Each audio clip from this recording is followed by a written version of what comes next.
Alice, good morning. Good morning. Hi, hon. Hi. Um, wow, you're in Zurich, Switzerland. Seems very, very exotic. Is it? It's quite a lot like Calgary, actually. There's, except maybe a little bit warmer. There's mountains and, well, there's some cross between Calgary and BC, Alberta and BC. There's mountains and lakes, and yeah, it's beautiful. We just went out for a drive today and it was really gorgeous. How are things? I mean, I'm gonna, I have to plug my mic in. Oh, there we go. That'll be better for. Wonder if I can still hear you though with that in. Can I hear you? Can you hear me speaking? Maybe not. I may not be able to do that. Go to headset. So I'm sure I can hear you now. Let me share for just a moment why, why, other than I always want to chat with you, I feel it would be nice for us to share with our community and our friends this morning our perspective, our experience that we're seeing here, news-wise, is drama. And can you hear me, Alice? I can, yes. Your video is frozen, but I can hear you. Okay. Well, I don't know that I can do anything about that. I went into my laptop this morning and I closed all my windows and I rebooted it just so that it would hopefully be all cleaned up. But anyway, I just wanted to share with you that mostly what we're hearing here is just the continued drama of what's going on globally, and I was hoping to bring more of a personal perspective and more of, how are you feeling about what's happening on the planet, and how are you how are you dealing day to day, how, about you being present and you being in your love, because a lot of the drama can get us in a way knocked out of the present moment and into, fear and into the story, as opposed to into, living inside in the vastness of the moment, and so my experience with you is that you're very plugged into love and life, and no matter where you are on the planet, that you'll have something for your community, for us, to possibly lift us up and help us with a perspective. Well, yeah, thanks for asking me to come on and share. And for me, I think my experience is probably similar to a lot of people, which is that it just depends. Like, you just ask me on the day how I am, on the hour how I am, on the minute how I am, and that might shift. And for me, every day during these times feels like months, years, where I've watched myself really move in and out of different emotions, different intensity of waves of emotions, and then at other times being quite still and able to be the observer and the witness of it all. So I don't have one answer, but many. It's interesting because my partner, Amir, he's, so we're here in Zurich, we have a home here, and he was really plugged into following COVID before it was even called COVID. And, way back in January, and really following it and tracking it and just looking at, the numbers and statistics and just thinking like, this is going to be a really big thing. And of course, at that time, we mentioned that to anybody in Canada and they just thought that it was, ridiculous to think about that and that it was crazy and he was in his fear or, something like that. And then interesting how, just in such a short time, the world has switched around. So I'm not sharing that, other than we've been tracking this for a while longer than most people that I know anyways in Calgary, and watching it globally shift and move. So yeah, and I also, before I share, want to acknowledge that I feel extremely privileged. Like, I am in a home, I'm in a big home with my partner, my beloved, in a safe domestic relationship, where, I mean, we can't not ever work again, but it's okay to take a few weeks off or a few months off and we'll be fine. So I'm in a very privileged position to be able to speak on this. And I just wanted to first and foremost acknowledge that, because I think that's important. It's important for me, because that's not the reality for everybody out there. And so No, sitting from where I am, I remember about 2 or 3 weeks ago, it was just so difficult for me to get up in the mornings, feeling this heaviness, this energy. Switzerland is kind of dances between number 1 and number 2 of the highest infections per capita reported in the world, of the larger countries. And so we're kind of right in an epicenter. And yet it's interesting because I see way more comments about things like social distancing and the adamancy of that and everything from my Canadian friend feed than I do here. And I'm not saying that that's right or wrong or good or bad or anything. It's just an observation. And so where I'm at today, I feel quite in the seat of the observer, watching everything pan out. And what is the most fascinating thing for me today is watching how easily human beings are to take on a perspective, depending on where and who that's coming from and what time it's being distributed. And so for me, that's interesting. It's fascinating, to see how just a few weeks ago, if I said something about social distancing, a lot of Calgarians would be like, oh, don't live in fear. And now everybody's like, do it, and judging people if they're not. And so it's just fascinating to watch how quickly one's perspective can change. And that frightens me, actually, because that just makes me wonder, how free thinkers are we? And how easily manipulated are human beings into believing something. So yeah. again, I don't have a right or wrong, or you should believe this or not. I don't often operate that way. I don't believe there is one truth. There's just so many different perspectives. It's just fascinating for me today to watch it all unfold. And so I'm curious, and Yeah. I'm scared, and I'm curious, and I'm optimistic, and I'm hopeful. I'm all the things. I feel all the things. Yes. I've can you hear me? Yes. I've been talking to lots of people about using this opportunity to really do our inside work, to really look at the story on the screen, because that's what you're talking about, is our perception of the outside world.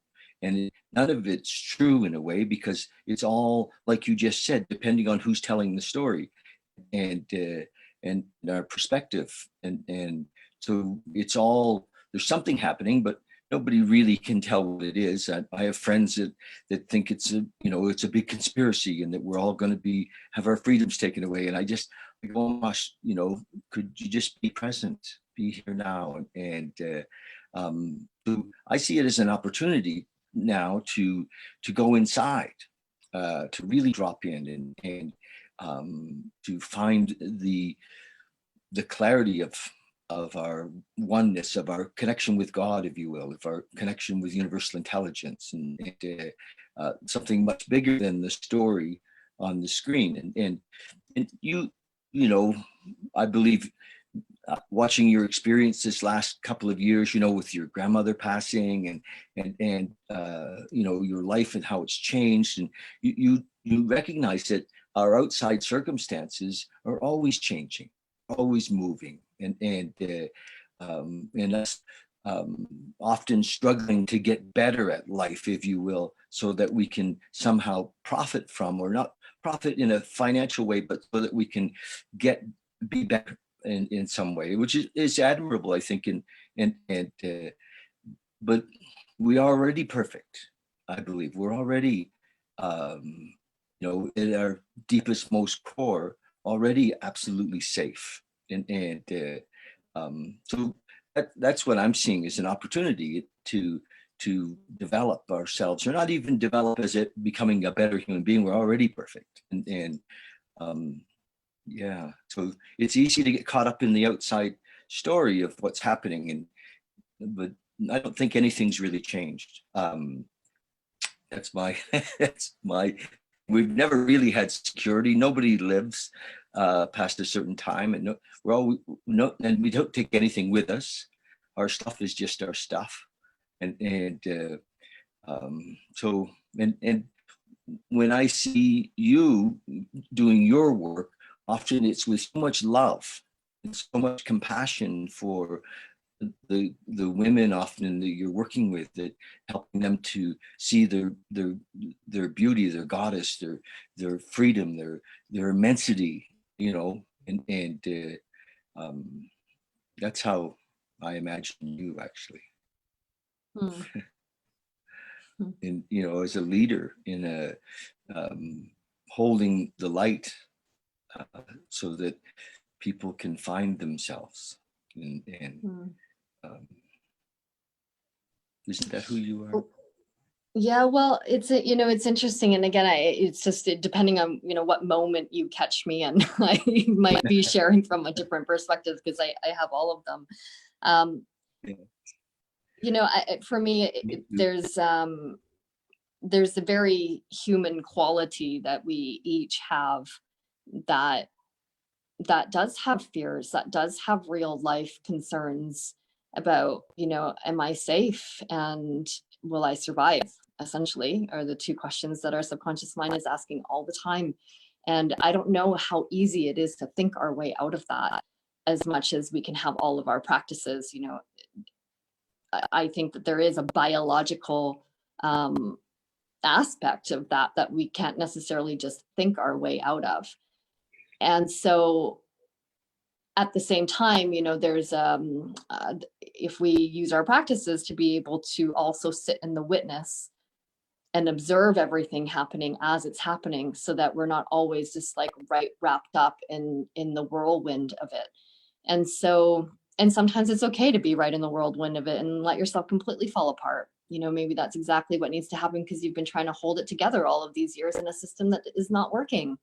And the falling apart needs to happen, and the sobbing on the kitchen floor needs to happen. So I don't know. I feel like there's a very human aspect of this that's coming up, and that's, to me, what I see as an opportunity. But like you said, it's not that it's never been there. It's always been there.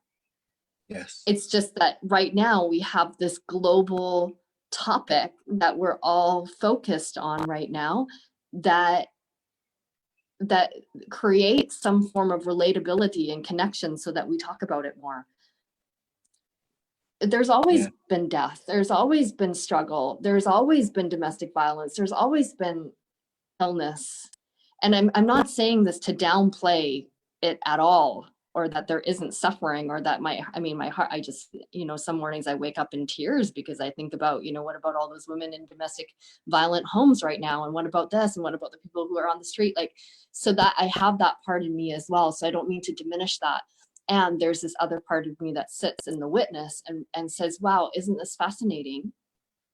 We've never known what could happen in our life. We've never known if we would lose our job, when our parents get sick, when I get sick, when these things have always been there. And so, how interesting, what an opportunity, as you say right now, that we have this global wake up of a common thread that we can all look at together. Yes. And and for me, watching the mind, as we want to sometimes blame it on something, or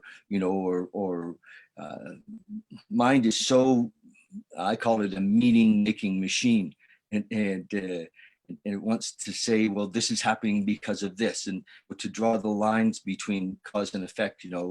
It's because of how we're treating the environment, or it's because, and maybe it's not any of those things. Maybe it just is, and here we are, and what an opportunity to be in this, and yeah, I that's my take on it, and but I also see another thing that if we reflect back to, say, the last big war, the Second World War, how Canadians must have felt, as they sent their young men and women off to war, more men at that time, and they must have felt like the world is insane. It's never going to be the same, and there's huge change that came out of that, and many of us were born.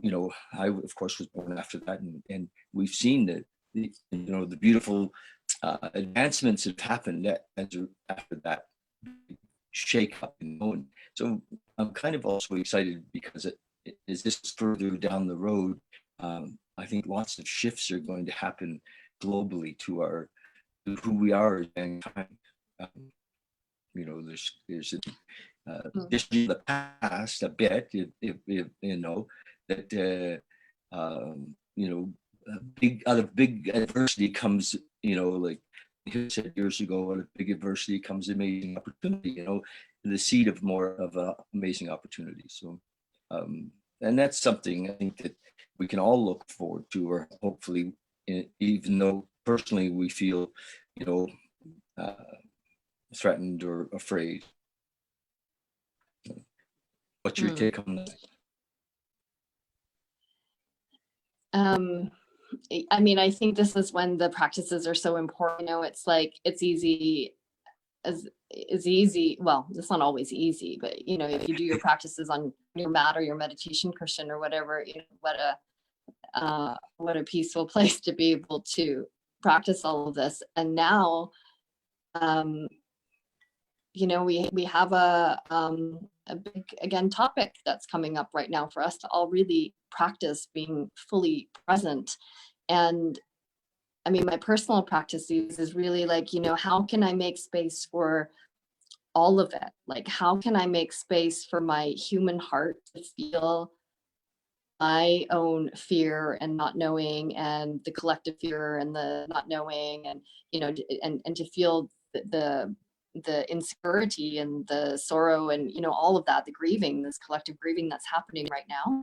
And at the same time, how can I make space to also feel the possibility and the opportunity and the hope and all of that, and at the same time witness it all. So I think this is a really, I was just having a conversation with Amir about this today. Like, this is where this is an opportunity for us to really call upon that. And when I've been in the works a lot, I just find that can be anything to me that brings you into the present moment. So whether that's meditation, whether that's mantra, whether that's yoga, dance, going for a walk in the woods, whatever it is, calls you to presence, to me as a practice. This is the time to do it. Like, if not now, really? When? Yes. For sure. Are you planning any? I saw you had a Zoom call yesterday on your birthday. Happy birthday, by the way. Thank you. And are you planning to do anything? Going to invite, your community to there. With this Zoom app, we can have 100 at a time, plus. What are your thoughts? Yeah, I kind of go between things, like the creator part of really strong. It's always has been. And so, yeah, there's a part of me that's like, oh, we could do this, and how cool, we can do this now. And that is excited and happy to create. And then there's this other part of me that really is getting a strong, clear message. And this is just for myself, and it may not be for everybody, but for me, to stop which I have for the last little while. I haven't created so much other than, I teach a weekly yoga class for Inspired Yoga Institute. But other than that, I've really been just letting things rest and letting things die, because I don't want this opportunity. I don't want to keep creating from the same consciousness as I always have been. Because otherwise, for me anyways, it's like, what's the point? Yes. Like, Yes. what's the point? We have a global crisis happening, if you want to call it a crisis, which, I love the representation of the word crisis in Chinese symbology. It's because it's made up of two words, and one of which is opportunity. And so I don't want to miss this opportunity right now.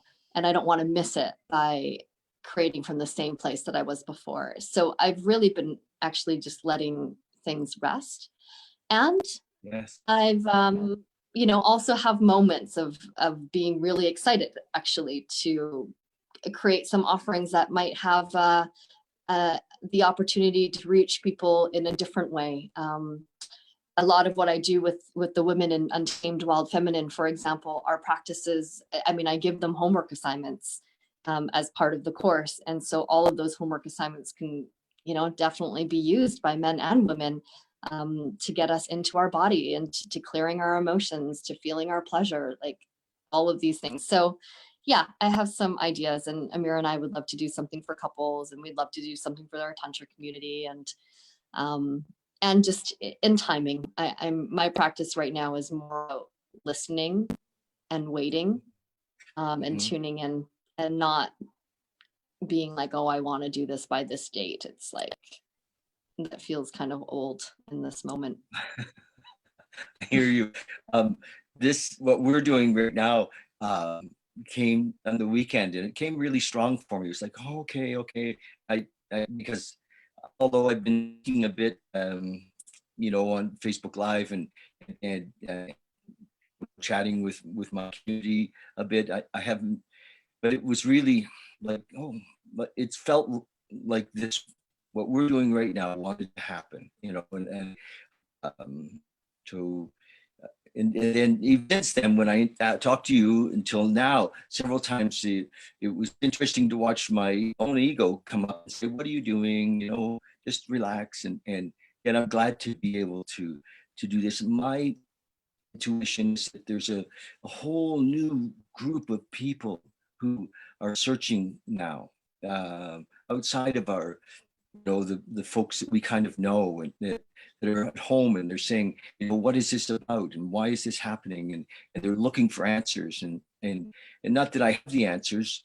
I often I'm just pointing towards other teachers, like for me, Muji, or I'm a big fan of old Ram Dass and Alan Watts and David Hawkins, and so I have to, in my talks, I say, look, listen to these fellas, and so that, because these people have they can help you open the door and to our essence. And so anyway, I just think there's an opportunity, not in any material way, but an opportunity to help in some way to lots of folks who are searching right now, and because their foundation has been shaken. Many people, more than, because we lived on edge most of our lives, but many people have imagined they had security, and so you have I believe, such a gift to share, and to help folks to find their inner security. That's what this was about, and I'm so glad you said yes, and to come and and share your love and your perspective. And I feel Thank quite you. humble in this morning. It's like, oh my gosh, but I do recognize that, personally having lost everything at a couple of times in my life, and thinking that the answer was in my financial life, or the answer was in a relationship, or the answer was in experiences, and finding that it wasn't there for me, and that it, I had to look much deeper.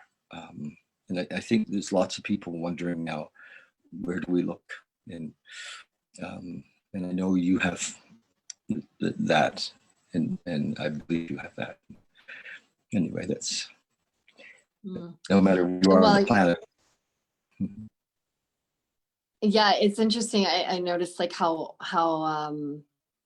now busy the social media channels can be, and again, I'm just kind of in witness right now. Like in some ways, I love it because I see all of these people who have gifts to share that were too afraid before to hop on an online platform, for example, and really share their gifts. And right now there's just this outpouring of people sharing what has worked for them in support of other people. And I absolutely love it. Like it's just super cool to me to be able to see this. And our camp leader at Burning Man, David Braun of Naked Heart, Amir and I had a conversation with him recently, and he was just saying, how interesting, like, when he was thinking about time when, the world falls apart, it would be that, we're all starving and there's no food, and this kind of like this apocalyptic time. And again, not that this is the case for every single person, and for many of us, and I imagine for many of us who are listening to this talk right now, there is very little immediate danger in this exact moment. Like everything is shifting. The foundation of all that we know is shifting right now, and we're being told to stay home. And again, home may or may not be a safe place for people, but let's imagine that it is for most people, and we have access to the internet, which is an infinite source of information. And there is only more and more and more being created and added to it every single day. And so, wow, like I'm not out there trying to, survive with my basic needs right now. I have some time right now to actually like really go inwards and to dig deep. And also this resource of the internet, of media that we have right now is infinite. Like it's so infinite. We've never had this in in humankind before. And so for me, it's a curiosity, like how do we choose to use our time? Yes. And yes. I'm interested in using my time wisely. And that doesn't necessarily mean, cleaning my whole house and getting ripped, in the next 2 weeks or something. I mean, I'm doing some of that, but I just mean, and that's very personal for everyone, it's not one answer, but how do you choose to use your time wisely? And I've been trying to wake up with that each day, and maybe choosing to use my time wisely means that I rest really deeply my physical body that day and I don't do anything, or maybe choosing to use my time wisely means to listen to that podcast that I've wanted to for a long time on expanding my consciousness. I don't know. It could be anything. So, yeah. Alice, who I mentioned some authors that are all on YouTube and have many videos that people can watch. Who do you suggest? You just mentioned podcasts. Who kind of would be on your list of where our friends and people that we maybe don't even know, where could they go to find some inspiration? Who's on your list? Well, I don't have like one constant list. I mean, I do listen to Alan Watts as well. I know you mentioned him earlier. I have a good number of personal mentors that I, feel really blessed to have them on my council of light workers. And so I check in with them. I did a Facebook interview with one of my mentors, Kamala Lira, last week, actually, and that was kind of a spontaneous thing that just felt like right timing. So I asked her and I call her my fairy godmother, Jopity. Yeah, I'll probably have an online chat with her at some point too. So it's more personal. And I work with I work with my meditation practices, and I also work with plant medicine sometimes. And so for me, the journey is really an inward journey, and I sit. So yeah, I don't have like a specific person or something that Yes. I listen to or not, but yeah. Nice. And, I think I was the same way for a long time. I kind of this last few months, our friend Adrian was in India with Muji, and Adrian's been talking to me for a number of years about Muji, and I, somehow he just didn't click with me. But this year they were all in Rishikesh together, and the satsang was all live, and I watched every day. It was, and I got hooked. It was he's so clear, and really helps people to go past all of the ideas of who we are and our attachments and our identities, and drop into that space. And so his work is, and it's not about him, which I really enjoy. It's, so I kind of fell in love with his work, and as I watched them in Rishikesh, I actually, sometimes they'd pan the audience, and there would be Adrian in the audience. I would see him, and I have a friend, Peter Gordon, was there. There was actually about a half a dozen people that are friends that were in Rishikesh, and so I kind of felt like I was there. So I lately I'm sharing some of his videos, and because I think he's got a bit of a magic touch to help people to see. Oh well, here we are, and I think that the work that you do. I hope, I pray that you continue what you've been doing, and I think it's amazing that you've expanded, to be able to work with people in Zurich as well, and you just had a group 6 weeks ago, in Zurich, with a whole new family of women. Yeah, I mean, March 1st was the Wild Women Gathering in Zurich. And we had 120 women in a beautiful, beautiful space. And then we launched Untamed in it, and it filled. And so we had, including me, 23 women in a room, powerful, powerful sisters, opened a big portal that night.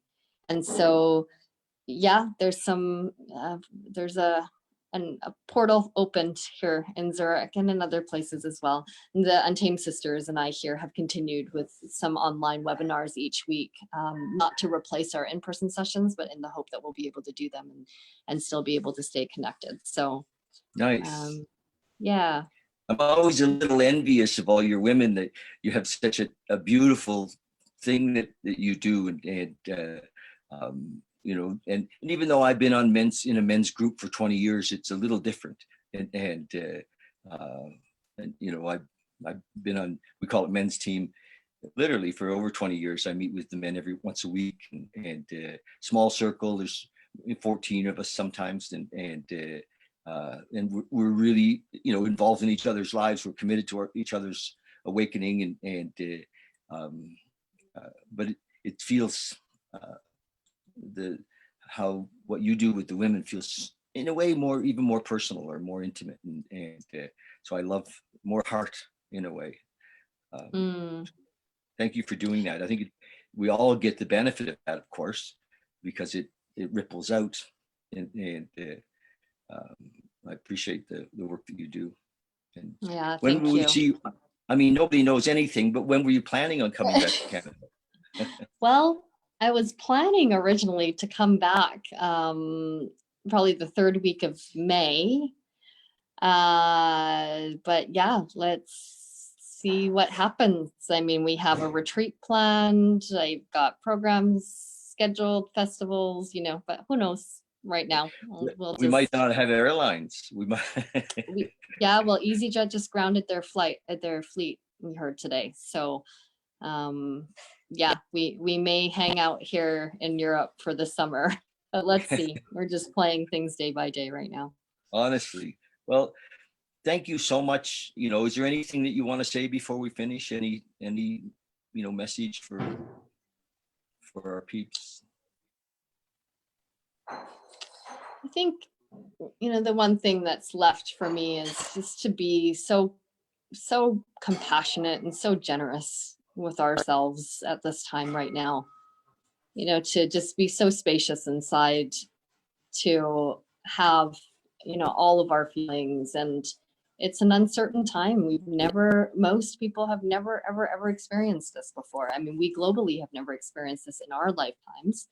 I mean, some of my ancestors did, and your ancestors may have, but we haven't. And so my wish is for everyone just to have more space with ourselves and with each other, to not be so quick to judge another person's actions, and not be so quick to jump on a bandwagon before really,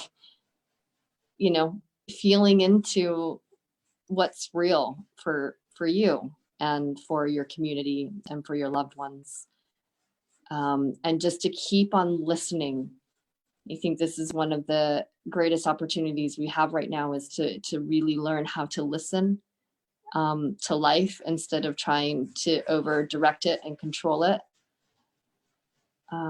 So that's just my personal practice these days, and my personal wish. Mm-hmm. Thank you, Alice. That's Yeah. beautiful. That's beautiful. Just in closing, what I've been sharing with people is to reach out a bit, and call our families, call our friends, people who haven't called in a long time, even, to check in and say, hey, how you doing? Be that expression of love, that voice of love, on the phone or through social media. Lots of people are sitting alone in their homes. I'm fortunate. I have a